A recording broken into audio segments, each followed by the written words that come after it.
નમસ્કાર સૌને જય શ્રી કૃષ્ણ। ગુજરાતનું કેપિટલ એટલે કે ગાંધીનગરની અંદર દુષ્કર્મની ઘટના બને, અમદાવાદમાં દુષ્કર્મની ઘટના, એક દિવસમાં ત્રણ બળાત્કાર થાય છે અને આ 3 બળાત્કારમાં એક દીકરી 4 હોસ્પિટલ અલગ અલગ ફેરવવામાં આવે છે ને પછી પોતાનો જીવ ગુમાવે છે। તમે વિચાર કરો કે એમને કઈ પીડામાંથી કહેવાય કે મૃત્યુ સુધી પહોંચી હશે, કઈ પીડા એને સહન કરી હશે।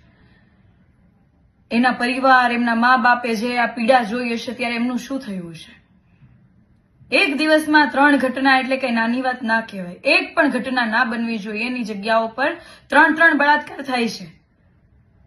અને જ્યારે આ બાબતે નિષ્ફળ ગૃહમંત્રીને અમે સવાલ પૂછવા જઈએ છીએ કે આવી ઘટના કેમ બને છે, શું તમારો એક્શન પ્લાન છે? માત્ર સોશિયલ મીડિયામાં રીલ્સ બનાવવા માટે લોકોએ મત આપ્યા છે? લોકોએ મત તો એટલા માટે આપ્યા છે કે તમે જવાબદારી ભર્યું શાસન કરો, મહિલાઓની સુરક્ષા કરો, ગુજરાતના લોકોના પ્રશ્નોનું નિરાકરણ કરો। જો ગૃહમંત્રી થઈને તમે આ હેવાનોને કહેવાય કે કાયદાનો ડર ના દેખાડી શકતા હોય તો મતલબ શું છે તમારો સત્તાની ગાદી પર બેસવાનો? અને હું અને આજે મારી સાથે પ્રદેશના ઉપાધ્યક્ષ બહેનો, સુરતની ટીમ, ભાઈઓ, અમે લોકો ગૃહમંત્રી શ્રી હર્ષભાઈ સંઘવીને એમના કાર્યાલય પર પૂછવા માટે ગયા હતા કે તમારો એક્શન પ્લાન કયો? તમારી ભાષણબાજી બહુ સાંભળી લીધી, પણ તમારો એક્શન પ્લાન કયો કે ભવિષ્યમાં આવી ઘટના ના બને? પણ આ કાયર ડરપોક ગૃહમંત્રીના પોલીસોએ અમને પકડી લીધા અને મોટી બહાદુરીનું કામ કરતા એવી રીતના અમારા તો ભાઈઓને કાટલા પકડીને જીપમાં બેસાડ્યા કે ચાલ તને બતાવું ગૃહમંત્રીના કાર્યાલયમાં કેમ જવાય।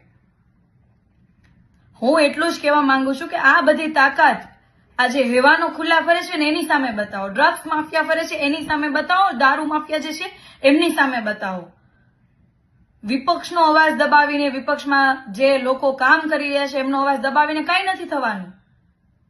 આ ગુજરાતની અંદર શાંતિ સલામતીની જવાબદારી તમારી છે અને જે લોકો કમેન્ટો કરી રહ્યા છે કે રાજકીય રોટલા શેકવા, શું આપણા ગુજરાતની અંદર કોઈ બેન દીકરી પીખાતી હોય તો એનો અવાજ નહીં બનવાનો, અવાજ નહીં ઉઠાવવાનો। એ દીકરીની જગ્યાએ જો તમારા ઘર કે પરિવારની દીકરી કે બેન હોત તો તમે આવો જ સવાલ કરત। હું તો ભાજપના કાર્યકર્તાઓ અને ભાજપના તમામ પદાધિકારીઓને કહેવા માંગુ છું કે આ જવાબદારી માત્ર એક વ્યક્તિની નથી। વિપક્ષ અવાજ ઉઠાવીને કામ થાય એવું ના હોવું જોઈએ। તમે પોતે તમારી પોતાની સરકાર છે તો સરકારમાં બેઠેલા નેતાઓને તમારે પણ સવાલ કરવો પડે। અને હું ગુજરાતના તમામ લોકોને પણ કહેવા માંગુ છું કે છેલ્લા 30 વર્ષથી જો તમે આંકડા જોવા જાઓ તો કેટલી બધી બેન દીકરીઓ આનો શિકાર બની છે। રોજે રોજ છાપાની અંદર આવી બધી ઘટનાઓ બને છે। ઉત્તર ગુજરાતની અંદર 18 વર્ષથી નાની દીકરીઓ ગર્ભવતી થાય છે। ત્યાર પછી ઘરેલુ હિંસાનો શિકાર લગભગ 16 લાખથી વધારેનો આંકડો તો ઘરેલુ હિંસાનો શિકાર મહિલાઓનો છે। 25,000 કરોડની ગ્રાન્ટ છેલ્લા 5 વર્ષમાં મહિલા સુરક્ષા પાછળ ગુજરાત સરકારમાંથી ફળવાઈ હતી, છતાં જો મહિલાઓ સુરક્ષિત નથી તો એના માટે જવાબદાર કોણ? જવાબદારી નિભાવશે કોણ? અને આ નિષ્ફળતાના કારણે, તમારા બધાના ભાષણબાજી અને ફાકા ફોજદારીના કારણે આજે આપણા રાજ્યની બેન દીકરીઓ પીખાઈ રહી છે। એ પીડા તમને ક્યારે સમજાશે? ક્યાં ગયો તમારો રાજધર્મ? ક્યાં ગઈ તમારી જવાબદારી કે આપણા રાજ્યની બેન દીકરી પીખાય છે, પોતાનો જીવ ગુમાવે છે, 4 વર્ષની બાળકીઓ પીખાઈ જાય છે? શરમ આવી જોઈએ, શરમ। આટલી ખરાબ ઘટના બનતી હોય તો ખરેખર તમારા લોકોએ સત્તા મૂકી દેવી જોઈએ। અને જો તમે મહિલાઓની સુરક્ષા ના કરી શકતા હોય તો મહેરબાની કરીને બધી મહિલાઓને તમે એવું કહી દો કે અમારાથી તમારી સુરક્ષા નહીં થાય। બેનો લાયસન્સ માટે અપ્લાય કરી દે, ગુજરાતની બહેનો, અને તમે લોકો અમને લાયસન્સ આપી દો, જેથી આવા દરિંદાઓ જે ગુજરાતમાં ખુલ્લે આમ ફરી રહ્યા છે તો એને ડાયરેક્ટ બેનો જ એનો સબક શીખવાડી દેશે।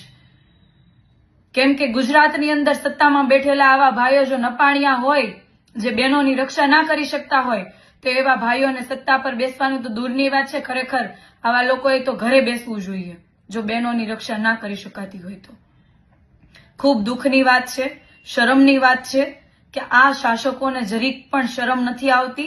રોજે રોજ આવી ઘટનાઓ બને છે, માત્ર ને માત્ર રાજકીય વાતો કરીને, ભાષણબાજી કરીને છૂટા પડે છે અને મહિલાઓની પીડા દેખાતી નથી। અમે તો આ બાબતે સવાલ ઉઠાવીશું. આજે ગૃહમંત્રીના કાર્યાલય પર ગયા છીએ અને આવનારા સમયમાં સચિવાલયનો પણ ઘેરાવો કરીશું, મુખ્યમંત્રીને પણ સવાલ પૂછીશું અને તમને તમારી જવાબદારીનું ભાન નહીં થાય ત્યાં સુધી અમે સવાલ પૂછતા રહીશું અને એક્શન પ્લાન તો તમારે બનાવવો જ પડશે. તમારે તમારી જવાબદારી નિભાવવી જ પડશે. અને ગુજરાતભરની મહિલાઓ આ બાબતનો સવાલ કરશે. ગુજરાતભરની મહિલાઓ એક થઈને તમારી સામે મોરચો માંડશે.